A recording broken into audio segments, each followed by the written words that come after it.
Now, since I played Assassin's Creed Black Flag, I've wanted to revisit the game. And one of the things that I always told myself was, I wish I could experience this game with modern graphics.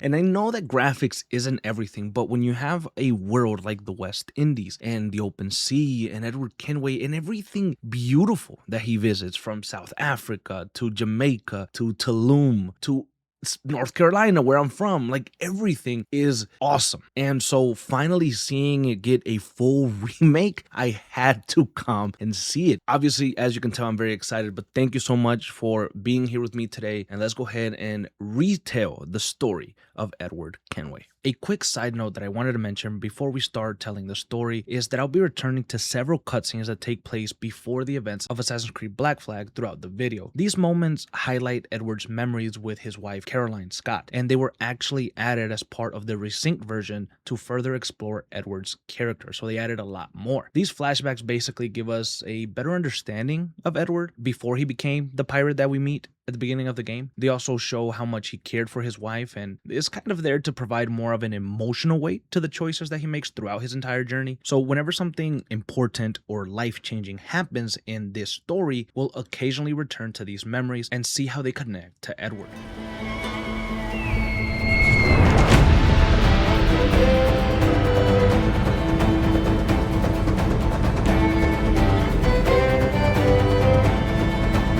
Is it dangerous? Edward? Privateering, is it dangerous? Wouldn't pay so nice if it weren't. Why not sail with the King's Navy, earn a proper wage, sail under gentlemen? Sod the Navy's gentlemen. For every shilling I'd earn, the captain gets 600. That's no way to earn a fortune. We don't need a fortune. It's not about need, Caroline. I want food that don't make me sick. I want walls that hold back the wind.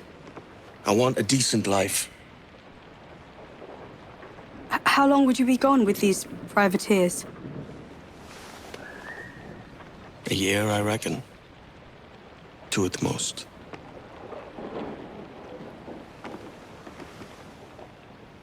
All right, no more than 2. Promise me.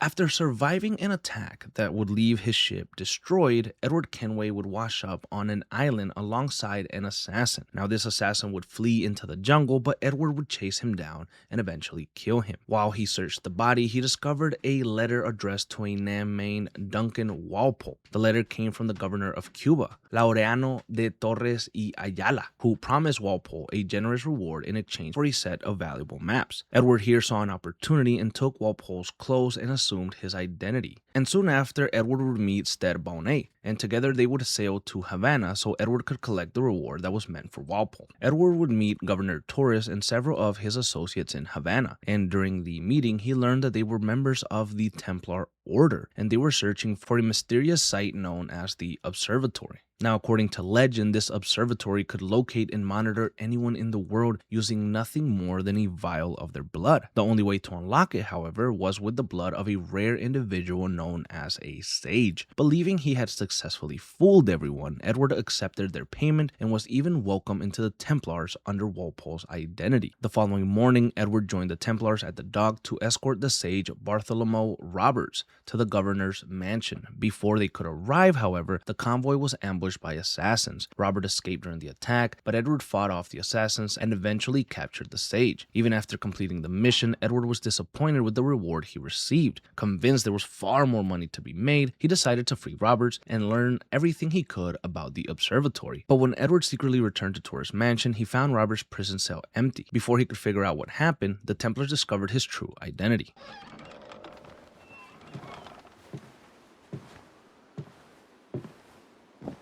Edward? Ahoy, Dove. How are you feeling? No worse. Just a bit of nausea that won't let go. Have you been at the pub? I only had 1 pint to save up some coin so I could bring you this. Is it chocolate? Aye. It's from the Americas. I mixed it myself. Go on, have a taste. You see, as a privateer, I'll find all manner of novelties in the new world. We'll be the talk of Bristol. So, how does it feel to drink like a duke? Edward, my father is a merchant. I've had chocolate many times. Have you? Have you not? No. Go on then.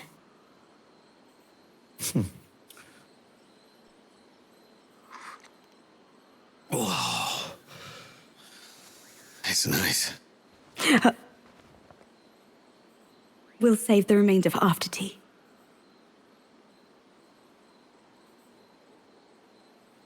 Oh, thank you, love. This was so very thoughtful of you.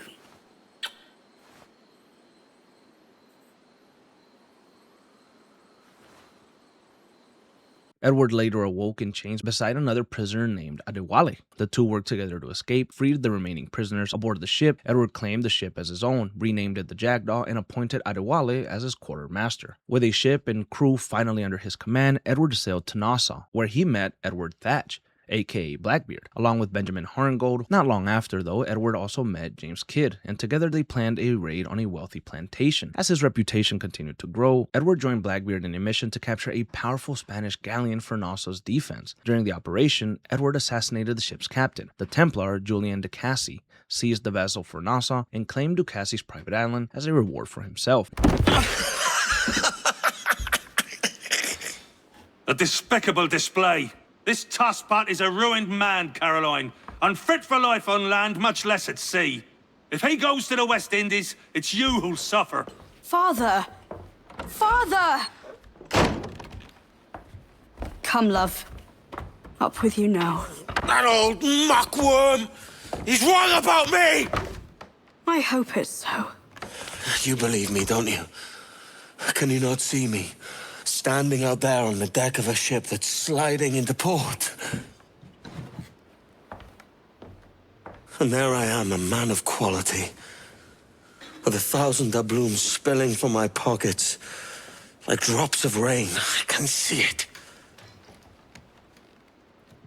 Now, a few weeks later would pass, and Edward sailed to the assassin stronghold at Tulum, where James Kidd had asked him to meet. There, an assassin mentor, Tabai, ordered Edward to explore an ancient Mayan temple to confirm whether the sage was truly Bartholomew Roberts. After making his way through the ruins, Edward confirmed Roberts' identity and returned outside, only to find slave traders had captured both the assassins and the Jackdaw's crew. Edward fought his way through the camp, rescued everyone, and earned Atabai's forgiveness for the death of the assassins in Havana. However, the mentor made it clear that Edward was no longer welcome in Tulum and ordered him to leave. Edward would come up with a new plan, and he believed that the Governor Torres could lead him back to Roberts, so he traveled to Kingston and began tracking Torres along with his ally, Lauren Prince. Before long, Edward crossed paths with Kidd, who was attempting to assassinate both men. Edward stopped the attack, allowing Torres and Prince to escape, but promised Kidd he would eliminate Prince himself. It was here that Kidd revealed her true identity.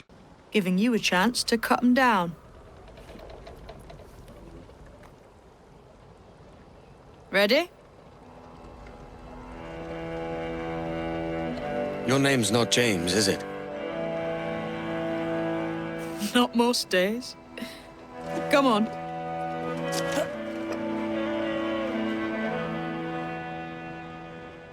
After this, Edward would assassinate Prince, but Roberts would appear at the last moment with Mary as his hostage, and once again the sage slipped away before Edward could stop him. Now back in Nassau, the Pirate Republic was beginning to fall apart. The Royal Navy was under the command of Woodes Rogers, offering the king's pardon to any pirate willing to surrender, and Benjamin Hornigold would accept the offer. He would abandon his pirate cause and join the British. Now at the same time, the Navy established a blockade around Nassau, trapping the remaining pirates inside the harbor. When Edward learned that the commander Peter Chamberlain planned to destroy every ship in the port, he assassinated the officer and escaped the island alongside Charles Vane before the blockade could close in around them. Edward later reunited with Blackbeard, but their next encounter with the Royal Navy ended in tragedy. During the battle, Blackbeard was killed, while Edward barely escaped with his life.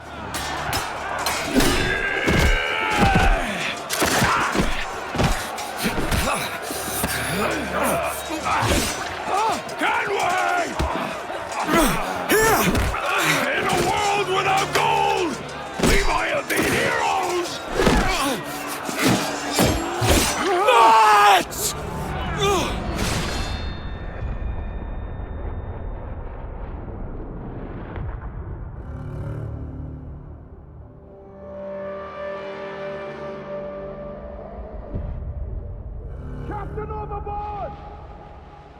And around the same time, Edward learned that Robert had been seen aboard a ship called the Princess. Hoping to track him down, Edward and Charles Vane intercepted a slave ship searching for information. Their plans quickly unraveled when Jack Rackman led immunity against them, leaving Edward and Vane stranded on an island. As the days passed, Vane slowly lost his grip on reality, forcing Edward to confront his former ally before escaping the island alone. After recovering the Jackdaw and rescuing his crew from the Rackman, Edward returned to Kingston to continue his hunt for Roberts, finally learning that Roberts had traveled to the island of Principe. Edward immediately set sail and while searching the island assassinated the pirate hunters, Josiah Burgess and John Cockerman. Edward's actions finally earned Robert's trust. The sage asked him to help steal a collection of blood vials from a Portuguese fleet, and together they successfully captured them. In return, Roberts promised Edward something he had been chasing forever, the chance to finally enter the legendary observatory. Before they could return, Roberts gave Edward one final task: eliminate Benjamin Harngold, who had been secretly following them. You could have been a man who stood for something. But you've a killer's heart now, with nothing but metal to show for all your blunders. Damn sight better than you, Ben. The heart of a traitor who thinks himself better than his mates. Aye, and proven true. What have you done since Nassau fell, huh? Nothing but murder and You mayhem. flew in with the very kind we once hated! No! These Templars are different. I wish you could see that. But if you continue on your present course, you'll find you're the only one walking it. With the gallows at its end.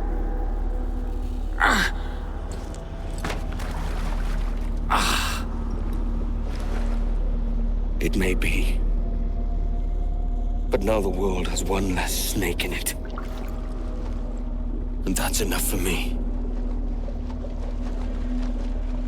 Edward returned to the Jackdaw, and he told Adewale that he intended to sell the observatory to the highest bidder once they reached it. Adewale got angry and argued that the assassins should protect such a dangerous place, but Edward didn't really listen. And when Edward finally reached the observatory, Roberts would betray him. A precious tool, you see. Sorcery, that's what it is. Not so! Every mechanism that gives this device its light is a true and physical thing. Ancient, yes, but nothing supernatural or strange. We'll be masters of the ocean with that. Oh, such ambition.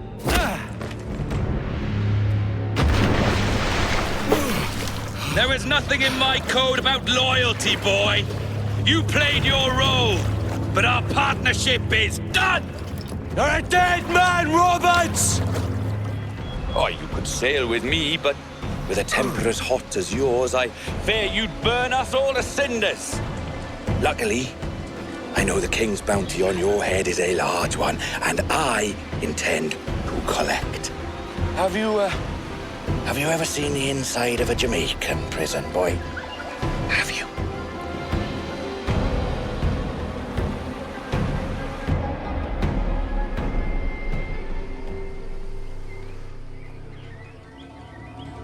I've an awful feeling about this.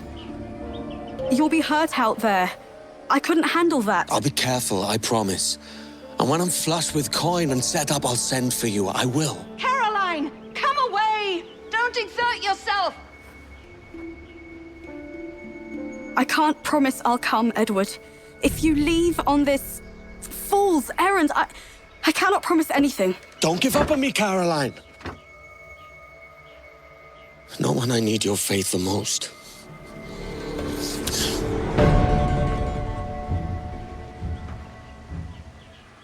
And Edward would be imprisoned in a Port Royal prison. During Edward's capture here, he saw Mary Read and Anne Bonnet during their trial, and it revealed that the two women were working together, and they were facing execution, but they revealed that they were pregnant, forcing the authorities to delay their deaths. Some months later, Edward would escape with the help of Master Assassin Atabi, who arrived and freed him. He told Edward that he was here to save Mary and Anne before it was too late. Edward would help him and he would eventually find Mary.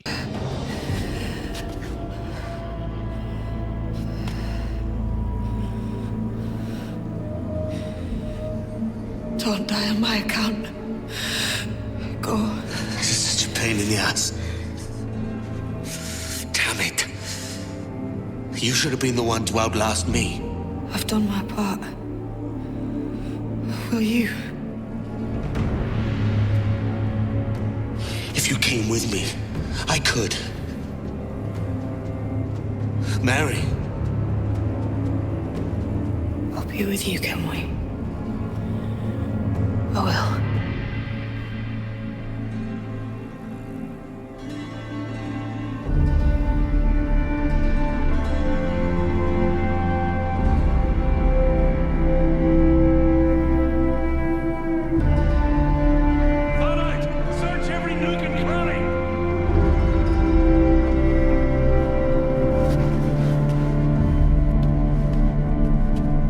After the death of Mary, Edward was consumed by guilt, and he began drinking and letting life get away from him. Eventually, Adewale would find Edward unconscious on a beach and help him back to his feet. Captain Kenway! You look like a bowl of plum duff. Christ! Oh, I've got a head for 10. On your feet.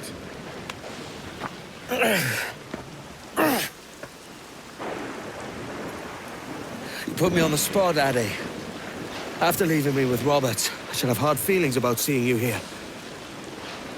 But mostly I'm bloody glad. Me too, brother. And you'll be chuffed to know your jackdaw is still in one piece. So we set sail. You're leaving? Aye, Edward. But I have another calling elsewhere. Addy, listen. When your heart and your head are ready, visit the assassins. I think you'll understand then.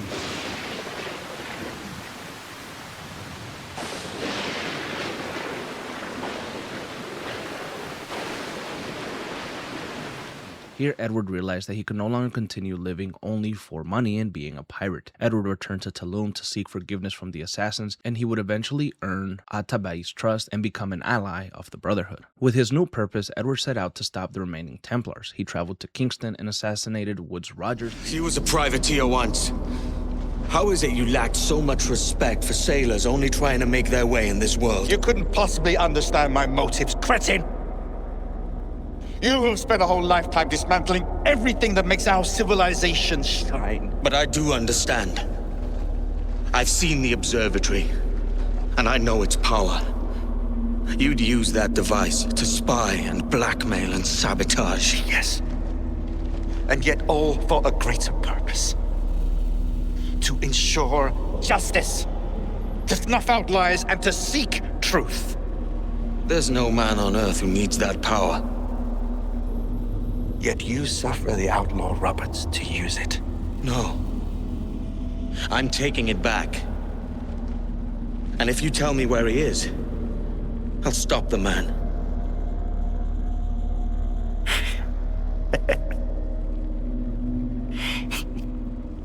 Here at the edge of a blade, I find a friend in you at last.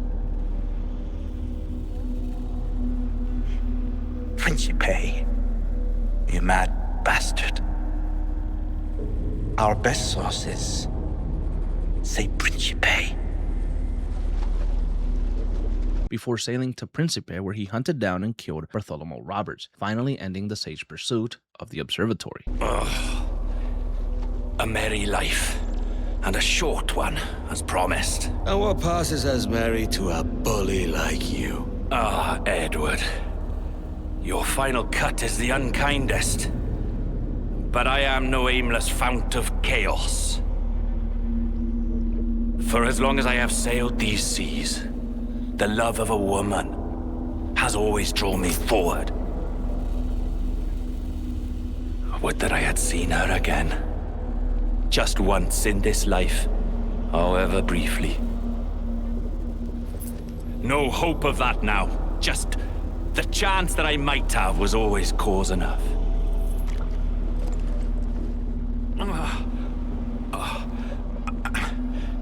And what of you, Edward? Have you found the peace you seek? I'm not aiming so high as that. For what's peace but a confusion between two wars? You play the stoic.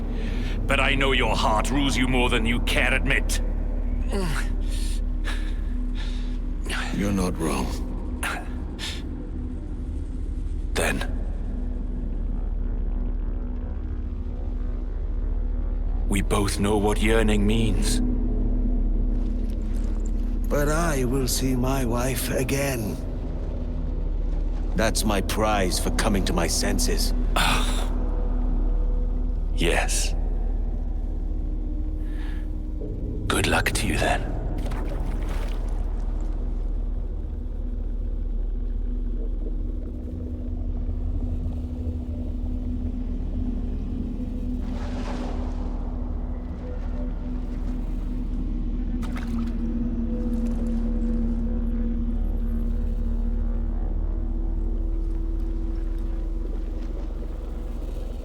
Edward's final target was Governor Torres, who had actually made his way to the observatory. And after reaching the observatory, Edward would finally assassinate Torres.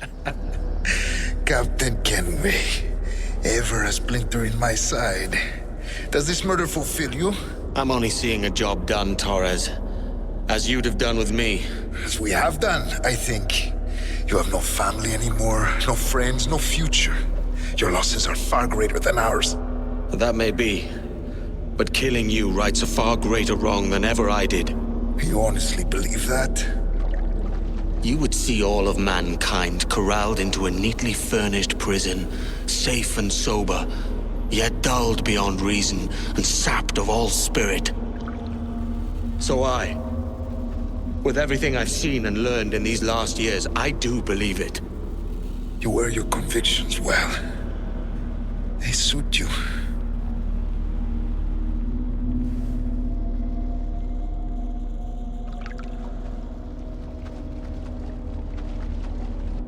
After the death of the Templar Grand Master, Edward sealed the observatory alongside the assassins, so its power couldn't be used for a very long time. Now, shortly afterwards, Edward would receive a letter from England, and this letter would indicate that his wife Caroline had passed away, leaving behind a daughter that was Edward's. Edward would leave his estate in Great Iguana to the assassins, and he would meet his daughter, Jennifer, and the two would sail back to England. So fell to me parting glass. Good night and joy be with you all.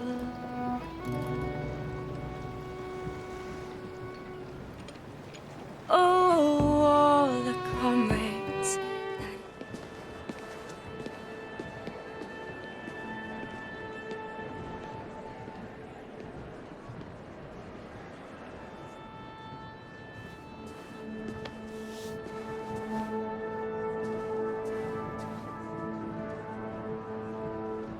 Miss Jennifer Kenway, may I introduce myself? Jennifer Scott, if you please. I'm sorry, My daughter was raised by her mother, Caroline, until she passed away some years ago. Jenny prefers to use her surname to mine. Please forgive my ignorance. I will. She may not. Father, help me. This little rascal, however, is a Kenway. What's wrong, Haytham? I can't see the stage. Up we go. How's that? Fine. But won't your arms tire? Hey, I'm not so old as that. But if they do, then we shall quit this posh gig and go and meet your mother for some chocolate at White's. How's that sound? Yes, please. Okay, hush now. Now, I think the ending here is beautiful because we get to see young Hytham and we get to see Jennifer and we get to see Edward kind of enjoying his life. There's a lot of things that happen after Edward returns back to England and tragedy kind of strikes again. We also see Hytham, who would later become a Templar in Assassin's Creed 3. It would just kind of continue the Kenway saga and it would be a brutal tale afterwards. And I think that them showing Hytham young opens the possibility of potentially revisiting Assassin's 3 in the same vein of Assassin's Creed Black Flag Resynced.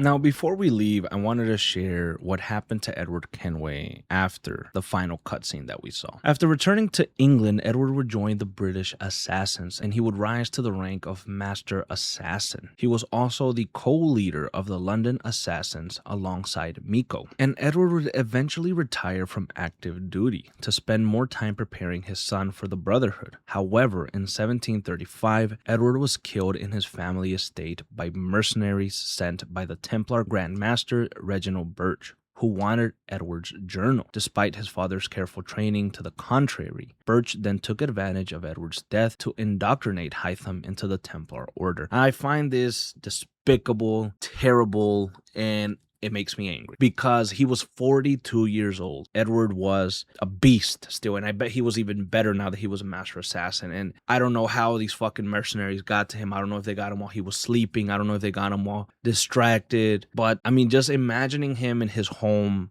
sitting there somewhere by a fire or just thinking or drinking something and having a bunch of mercenaries sneak in and take his life. It's a fucking awful way to die. And I could imagine that he went out putting up a fight, and I can imagine that he took some of them fuckers out. But I wanted to share that here with you guys as well, as this is the story of Edward Kenway. We are going to do some other videos revisiting some new content, some other stuff, but this was just the complete story of Assassin's Creed Black Flag Resynced.